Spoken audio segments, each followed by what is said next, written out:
La culpa.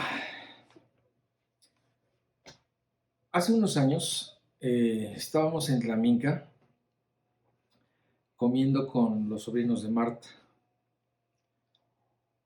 y finalmente llegamos al postre, plátanos con crema. Me di cuenta de que Emilio solo estaba jugando con él, le daba una probadita y lo dejaba. Extrañado le pregunté que por qué no se lo comía y me dijo que no le gustaba. En eso su tía sacó unos bombones de chocolate, al mismo tiempo que decía que si no se comían el plátano no comerían los bombones. Y pues Emilio es un dragón. Y para un dragón como él, pues esto era realmente una afrenta. Así que siguió jugando con el postre en actitud pensativa y murmurando algo en voz baja. Yo nada más lo estaba observando. De pronto, cuando él sintió que era el momento adecuado, se fue a la cocina y regresó con el plato vacío. Emilio, ¿qué hiciste con los plátanos? Los fuiste a tirar, ¿verdad? Y entonces le empecé a decir, Emilio, eso no se hace, la comida no se tira, eso es hacer trampa, y por eso no vas a comer bombones. Ya no recuerdo qué más le dije, mientras él, pues, hacía sus típicas caras de niño apenado, porque se había dado cuenta que lo había descubierto. Al día siguiente, en el desayuno, lo primero que me dijo fue, tío, ayer hice trampa, pero ahora sí me voy a comer todo. Y yo le dije, muy bien, Emilio, si hoy te comes todo, te voy a dar los bombones que no te di ayer. ¿A qué voy con esto? Que gracias a que Dios le ha dado a cada hombre un detector de culpas llamado conciencia, todos podemos saber cuándo hemos actuado mal, aún sin que nadie nos lo diga. Y como veremos en el desarrollo de este tema, se complace cuando admites tu culpa. En el caso de Emilio, seguramente pues estuvo toda la noche pensando en la situación, en lo que hizo, en lo que le dije, y al día siguiente se declaró culpable y fue beneficiado por esto. Lo malo es que no todos aceptan su culpa. Y cuando esto sucede, entonces Dios no nos puede dar los bombones que tiene para nosotros. La culpa, en general, es la sensación de haber hecho algo que va en contra de lo que nosotros consideramos correcto. Y estos sentimientos pueden traer a nosotros pues dolor, tristeza, desesperación, frustración, rencor, etcétera, etcétera. El efecto de este sentimiento en nosotros no es necesariamente malo, ya que en su aspecto positivo nos puede llevar a buscar la causa que originó este sentimiento y lo más importante, a saber cómo lidiar con él. Es como cuando hablamos del temor, no sé si recuerdas, que te decía que pues el temor no es malo, porque así como Dios permite que a través del temor te guardes de hacer muchas cosas, de la misma forma, Dios permite que en tu conciencia exista el sentimiento de culpa para tu propio beneficio. Ahora bien, ¿cuál es el propósito de este sentimiento de culpa? Bueno, primeramente, vamos a ver el propósito de este sentimiento en el incrédulo y luego en el creyente. En el incrédulo. Como les decía, Dios ha dejado este sentimiento en la conciencia humana, porque en realidad es un hecho inherente a la condición humana. Es decir, si nos sentimos culpables, es porque somos culpables. Esta verdad está claramente presentada en la Biblia. Y aunque a muchos no les guste, ahí está. Dios la escribió. Muchísimos versículos podríamos mencionar acerca de esta verdad. Yo solamente te voy a mencionar dos. Eclesiastés 7:20 dice: ciertamente no hay hombre justo en la tierra que haga el bien y nunca peque. Es decir, esta clase de hombres no existen en este mundo. No hay quien haga el bien y nunca peque. Y Pablo nos explica en Romanos 3:23, por cuanto todos pecaron y están destituidos de la gloria de Dios. Es decir, aquí estamos hablando de este diagnóstico del que hemos hablado muchas veces, este común denominador de todos los hombres que nos hablan de la realidad de la condición humana, de que todos somos pecadores. Así nacemos, y por esta razón, cuando uno peca, sentimos dos cosas principalmente en el corazón. La sensación de haber fallado, que esta es el resultado de la ley escrita en nuestros corazones, o también cuando alguien nos lo pueda señalar directamente. Ya sea por una o por otra razón, nosotros nos damos cuenta que hemos fallado. Y también tenemos la sensación de que algo malo me va a pasar por haberme portado mal. Es decir, tenemos una sensación de que esta mala actitud, que este error, esta falta, este pecado, tiene que ser castigado. Este sentimiento, por lo tanto, viene a ser un aliado de Dios. Porque cuando la persona llegue a escuchar el Evangelio, este le confirmará lo que ha sospechado toda su vida, que es culpable ante los ojos de Dios y que tiene que pagar por su pecado. Cuando una persona oye lo que la Biblia dice acerca de su situación moral y espiritual, el Espíritu Santo toca su corazón, porque el Espíritu Santo va a tratar de hacer en él el trabajo de convencerlo por haber pecado. Convencerlo de que Dios es justo y de que hay un juicio venidero. Este es el efecto que Dios espera que se lleve a cabo en una conciencia sana. Y si esta persona admite su condición, este precisamente será el principio del remedio de su situación. Desgraciadamente, la gente que ha vivido mucho tiempo en el pecado,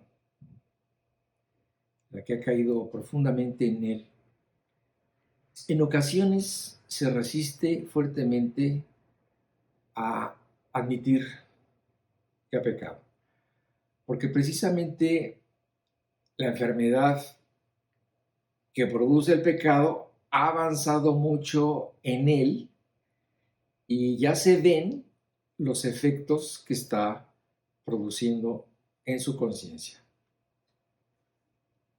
Estas personas son esclavas de su pecado. Lo aman y no lo quieren soltar. Si nosotros fuéramos tiempo atrás en sus vidas, podríamos recordar junto con ellos, ¿verdad?, que En alguna ocasión, sí, su conciencia les molestaba cuando fallaban, igual que a todos. Pero con el tiempo se fueron curtiendo, perdieron toda sensibilidad, su corazón se fue endureciendo y ahora ya no oyen los reclamos de su conciencia. Y es muy difícil que acepten que son pecadores. Claro, también existe la postura contraria. Suele suceder que muchas veces estas mismas personas ya están hartas de tanta esclavitud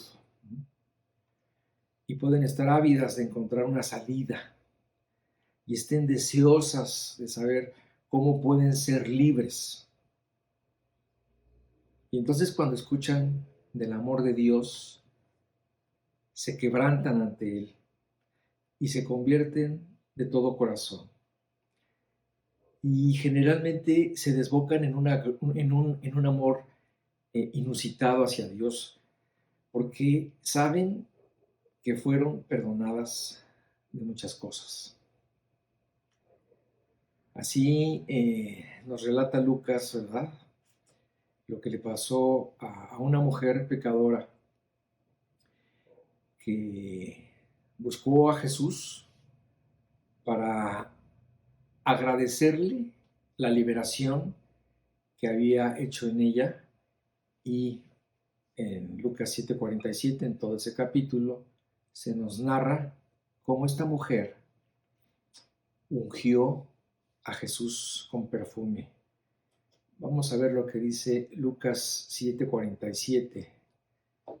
Dice, por lo cual te digo, es Jesús hablando acerca de esta mujer, y dice, por lo cual te digo que sus muchos pecados le son perdonados, porque amó mucho.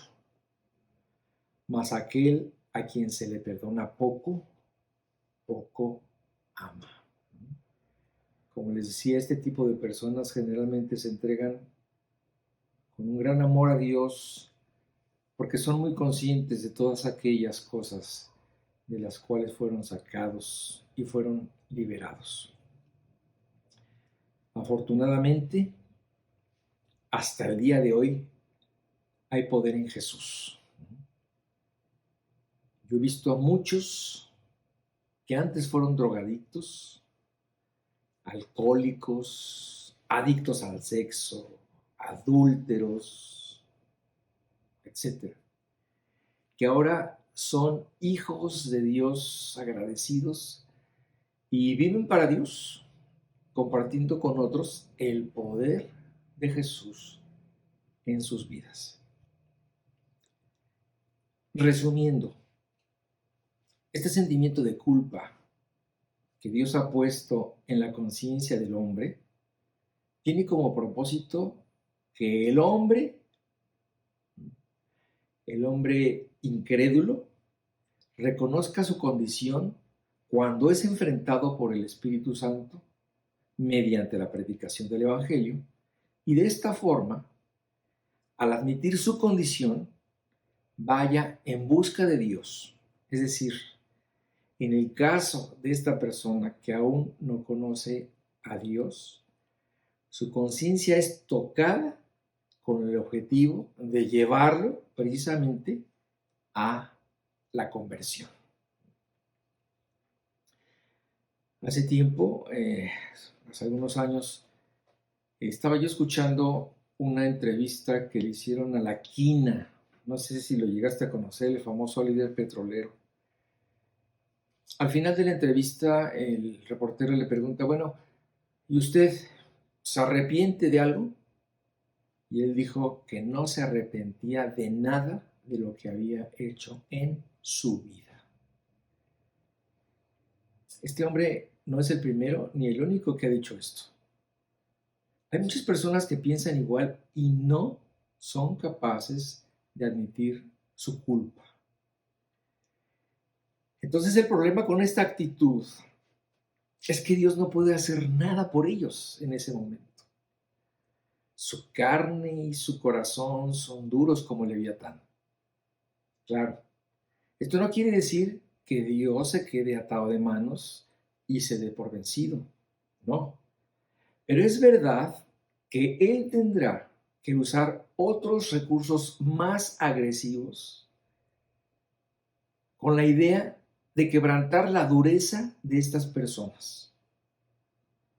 Es aquí cuando en un acto de misericordia y amor, Dios empieza a mandarles problemas económicos, problemas de salud, problemas de pérdidas, etcétera.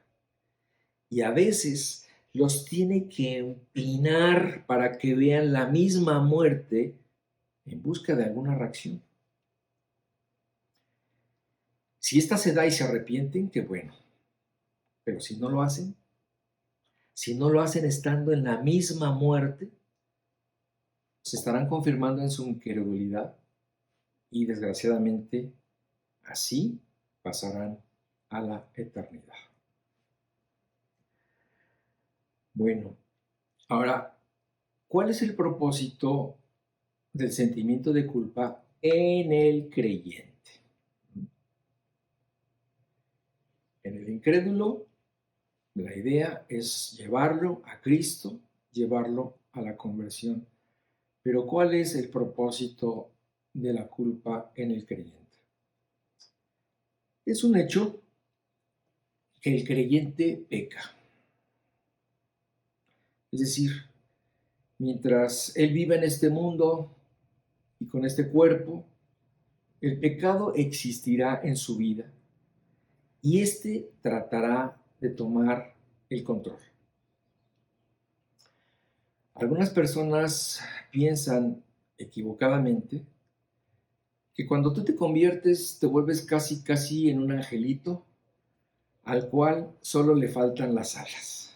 Bueno, los ángeles no tienen alas, pero en fin, este es otro tema. Pero muchos creen que la conversión los hace entrar a un estado de cuasi perfección. Si el recién convertido maneja esta información, el día que peque, se va a sentir la cucaracha más cucaracha del planeta.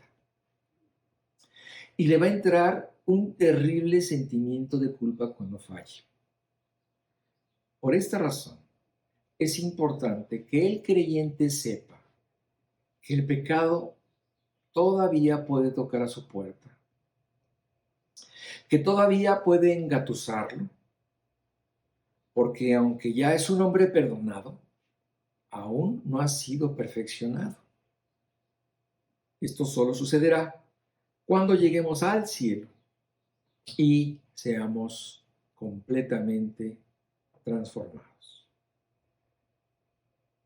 Mientras vivamos en este mundo, viviremos en una constante lucha contra nuestras debilidades personales, contra las tentaciones del mundo y contra el maligno, el cual se encargará de muchas formas de poner en nuestra mesa las cosas que le agradan a nuestra naturaleza pecaminosa. Claro, el hecho de reconocer esto en nuestras vidas no debe ser una excusa para entregarnos al pecado o para vivir en la derrota, porque Dios también nos ha dejado los medios para vivir en victoria. Lo que quiero enseñarles esta mañana es el efecto del pecado en nosotros, que sin duda es dolor y tristeza, pero que no debe ser motivo para que nos paralicemos o queramos tirar la toalla, porque es muy fácil pasar de un sentimiento de culpa a un complejo de culpa.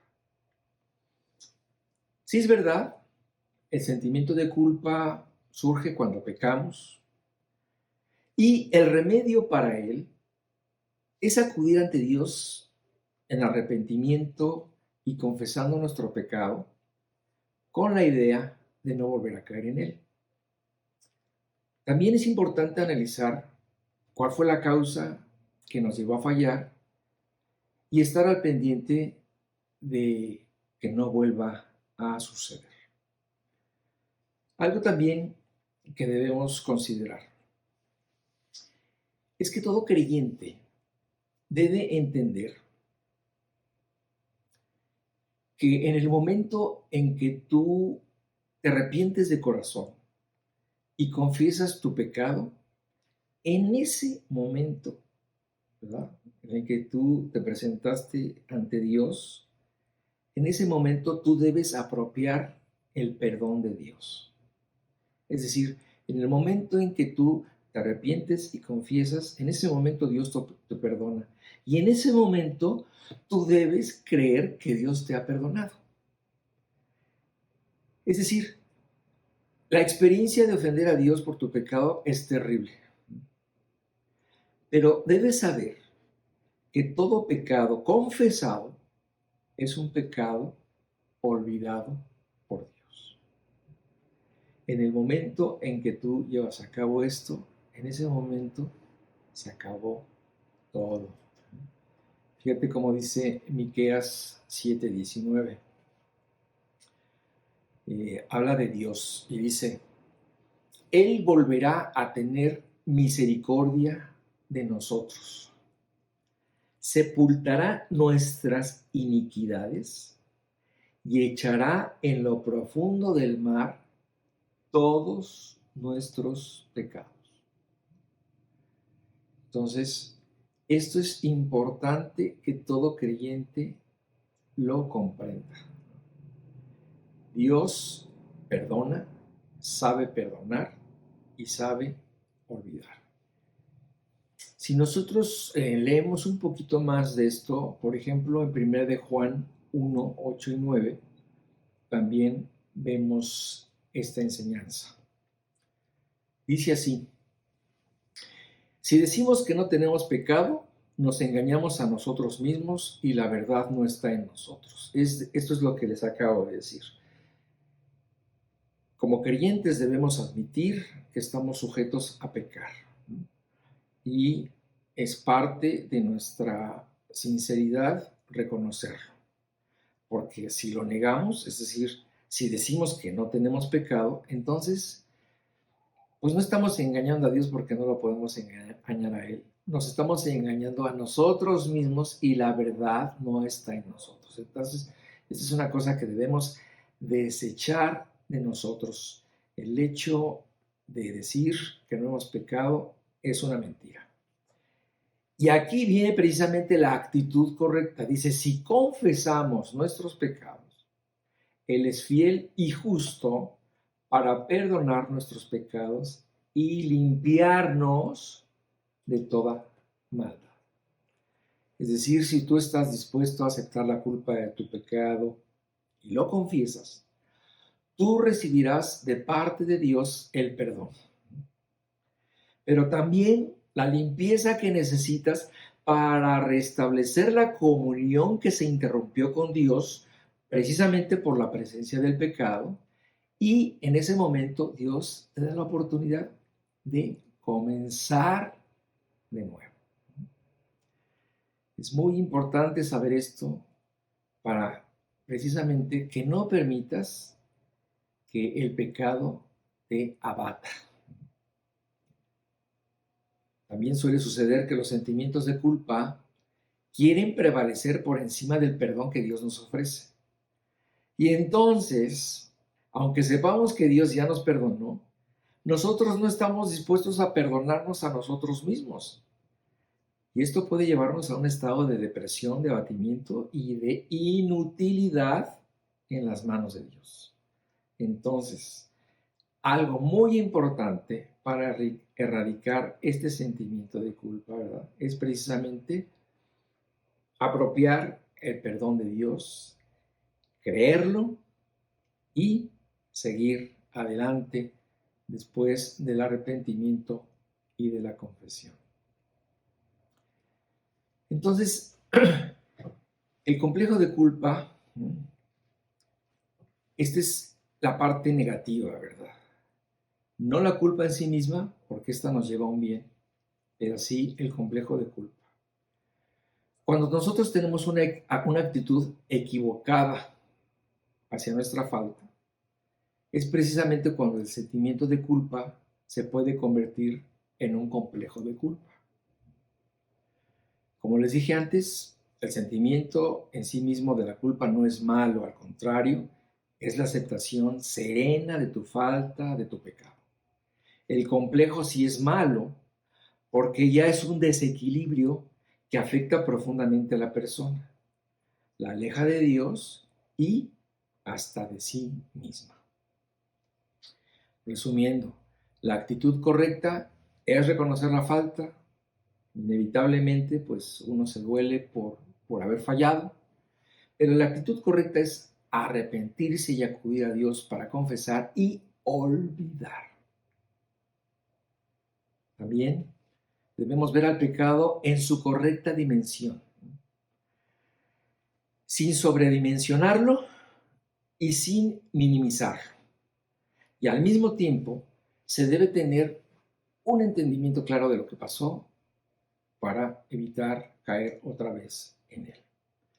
Entonces, ¿cómo sabemos cuando nosotros ya hemos pasado de un sentimiento de culpa a un complejo de culpa? Bueno, el complejo de culpa nos hace sentir en deuda. Es decir, al sentir nosotros la culpa, nosotros pensamos que le debemos algo a Dios, ¿no?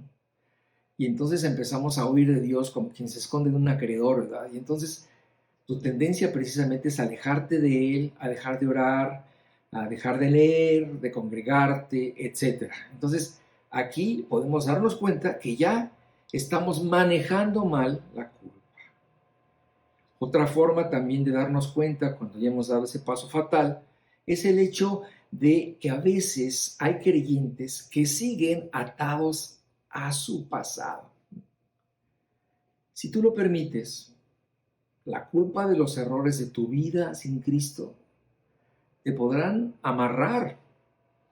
Y si lo permites, tu mente te estará remitiendo a ese momento en que fallaste. No sé, quizás te haga recordar un divorcio, un aborto, un adulterio, no sé. Si tú permites seguir trayendo esto al presente, esto te impedirá avanzar y disfrutar de las bendiciones de hoy. Simplemente porque no lo puedes olvidar o porque no te puedes perdonar a ti mismo por algo que Dios dice que ya perdonó. Otra sensación que suele presentarse es que la culpa te hace sentir indigno de la gracia de Dios y de su perdón. Pero la Biblia dice que aun siendo indignos, Cristo murió por nosotros. Así que ahora ya somos dignos en Cristo Jesús. Y somos dignos de recibir la herencia y el trato de un hijo, ¿eh? Porque nuestra condición ha cambiado a partir de habernos reconciliado con Dios. Entonces, piensa en esto. Si tú te dejas llevar por estas cosas, lo único que estarás haciendo será aumentar tu complejo de culpa y estarás entrando en un círculo vicioso en el que te costará mucho trabajo salir de él. En la Biblia vemos dos ejemplos contrastantes que nos ilustran esta enseñanza. Judas y Pedro fallaron. Sabemos que uno traicionó a Jesús y el otro lo negó. ¿Los dos fueron culpables? Sí. ¿Y sufrieron un sentimiento de culpa? Sí. Pero al final, la forma de responder a la culpa fue completamente diferente en uno y en otro, y por lo mismo las consecuencias también. Judas, al darse cuenta de lo que había hecho, Dice la Biblia que se arrepintió y quiso deshacer el trato con los sacerdotes, devolviendo el dinero que le habían pagado por su traición. Es decir, él se preocupó de arreglar las cosas a nivel humano, pero se olvidó de hacer un arreglo con Dios. ¿Y qué fue lo que sucedió? Que él terminó suicidándose. Pedro hizo todo lo contrario. En vez de buscar justificarse ante los hombres por haber negado al Maestro, buscó a Jesús y apropió su perdón. Y en lugar de que esta falla lo arruinara y lo hundiera, lo purificó e hizo de él una persona extraordinaria y útil en las manos de Dios. Es decir, en el caso del creyente, la culpa toca tu conciencia para llevarte a la confesión y a la limpieza de tu vida. Los creyentes con complejo de culpa son los favoritos de Satanás, porque ellos mismos, por su actitud equivocada, se ponen en una condición de indefensión. Están devaluados ante sí mismos, temerosos, inseguros, desprotegidos, confundidos, solos. Ya no escuchan la voz del Espíritu Santo y están listos para escuchar la voz de Satanás, ¿no?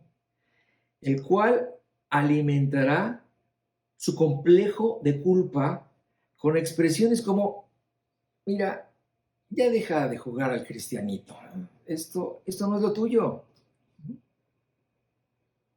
¿Qué pasó también que la pasábamos tú y yo antes de que antes de que te metieras en este rollo del cristianismo?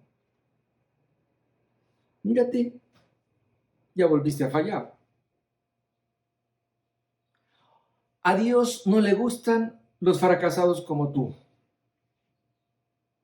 Seguramente ahora sí te van a correr del grupo. Eres un inútil. Seguramente Dios ha de estar bien enojado contigo. Esto que hiciste realmente Dios nunca te lo va a perdonar. Y mira, si el creyente oye esta voz, no solo no podrá crecer en su vida espiritual, sino que estará a un paso de la destrucción. Finalmente, ¿cuál es el remedio para eliminar el complejo de culpa? El remedio es muy sencillo. Lo que debemos hacer es recordar la cruz de Cristo y lo que sucedió en ella. ¿Qué fue lo que pasó en esa cruz? Bueno, finalmente hubo un perdón. Recuerda que tú fuiste perdonado de todos tus pecados presentes, pasados y futuros. Fíjate cómo lo dice la Biblia en estos versículos. Dice, y a vosotros, estando muertos en pecados y en la incircuncisión de vuestra carne, Dios os dio vida juntamente con Él, con Cristo, perdonándoos todos los pecados. La cruz habla de perdón. Y dice Isaías, yo soy el que borro tus rebeliones por amor de mí mismo, dice Dios, y no me acordaré de tus pecados. La culpa hace que a la persona se le olvide que ya ha sido perdonada. Y entonces dejan de ser agradecidas de Dios por ese perdón. En contraste, las personas que se saben perdonadas por Dios, que tienen muy presente que Dios las sacó del pecado y los liberó del infierno, se sienten tan agradecidas que tienen todo el deseo de agradar a Dios. No por culpa o obligación, sino más bien por agradecimiento. Otra cosa que debemos recordar que sucedió en la cruz fue la limpieza. Cuando tú acudiste a Jesucristo, estaba sucio por tu pecado, por tu andar en el mundo. Y lo primero que Jesús hizo fue limpiarte. Como dicen estos versículos. En 1 Juan 1:7 dice, pero si andamos en luz, como Él está en luz, tenemos comunión unos con otros. Y la sangre de Jesucristo, su Hijo, nos limpia de todo pecado. Y dice Juan 15:3, y a vosotros estáis limpios por la palabra que os he hablado. Aquí hay limpieza. Y dice Apocalipsis 1:5, y de Jesucristo, el testigo fiel, el primogénito de los muertos y el soberano de los reyes de la tierra, al que nos amó y nos lavó de nuestros pecados con su sangre. Todos cometemos errores, tú también. Así que debes aceptar humildemente que estando sujeto a una naturaleza pecadora, existe la posibilidad de que alguna vez puedas pecar. Pero nunca olvides que a pesar de eso, Dios siempre te estará esperando para restablecer su comunión contigo y limpiarte, como le dijo a los discípulos, de tus pies. Otra cosa que encontramos en la cruz es seguridad. El único lugar seguro es junto a Dios. Por eso Satanás lo primero que quiere hacer es alejarte de esta comunión, de este sitio de confort, de este sitio de seguridad, porque él sabe que cuando estás cerca de Dios, estás fuerte y estás seguro. Mira cómo dicen estos versículos. Romanos 8 dice, ahora pues, ninguna condenación hay para los que están en Cristo Jesús, los que no andan conforme a la carne, sino conforme al Espíritu. ¿Quién nos separará del amor de Cristo? ¿Tribulación, o angustia, o persecución, o hambre, o desnudez, o peligro, o espada? Y Juan dice, y yo les doy vida eterna, y no perecerán jamás, ni nadie las arrebatará de mi mano. Sin duda, la cruz es amor. Recuerda que Dios te ama y nunca dejará de hacerlo. Su amor va más allá de tus faltas y siempre que tú falles, te estará esperando con los brazos abiertos para ofrecerte su perdón y restablecer la comunión que se interrumpió por tu pecado. Fíjate cómo dice la Biblia en estos versículos. Mirad cuál amor nos ha dado el Padre para que seamos llamados hijos de Dios. Por esto el mundo no nos conoce porque no le conoció a Él. Nosotros le amamos a Él porque Él nos amó primero. Jehová se manifestó a mí hace ya mucho tiempo diciendo, con amor eterno te he amado. Por tanto, te prolongué mi misericordia. Y en Romanos dice, mas Dios muestra su amor para con nosotros en que siendo aún pecadores, Cristo murió por nosotros. Recuerda también que en la cruz hay libertad, porque Cristo te liberó de la esclavitud de tus pecados. Como dice aquí en Juan, dice, Jesús les respondió, de cierto os digo, que todo aquel que hace pecado, esclavo es del pecado. Así que si el Hijo os libertare, seréis verdaderamente libres. Somos libres en Cristo Jesús. Y Pablo dice, estad pues firmes en la libertad con que Cristo nos hizo libres y no estéis otra vez sujetos al yugo de esclavitud. Conclusión. Nunca olvides lo que ahora eres en Cristo. Eres una persona nueva, una criatura engendrada por Dios, un hijo de Dios. Por lo tanto, no te fíes de tu antiguo yo, ni escuches la voz de Satanás. Escucha la voz de Dios. Él no cambia, no miente. Y si Él dice que te ha dado su perdón, es para siempre. Y Él nunca te lo quitará. Aprende a poner tus ojos no solamente en tus derrotas o en tus debilidades, sino también en tus victorias y en tus virtudes. Cuando caigas, no te autoflageles, ni pienses que ya terminó todo. Reconoce que has fallado y con un arrepentimiento verdadero, confiesa lo más pronto posible tu pecado para restaurar tu comunión con Dios. Aférrate a sus promesas, apropia su perdón y también aprende a perdonarte a ti mismo. Que Dios te bendiga. Maranata.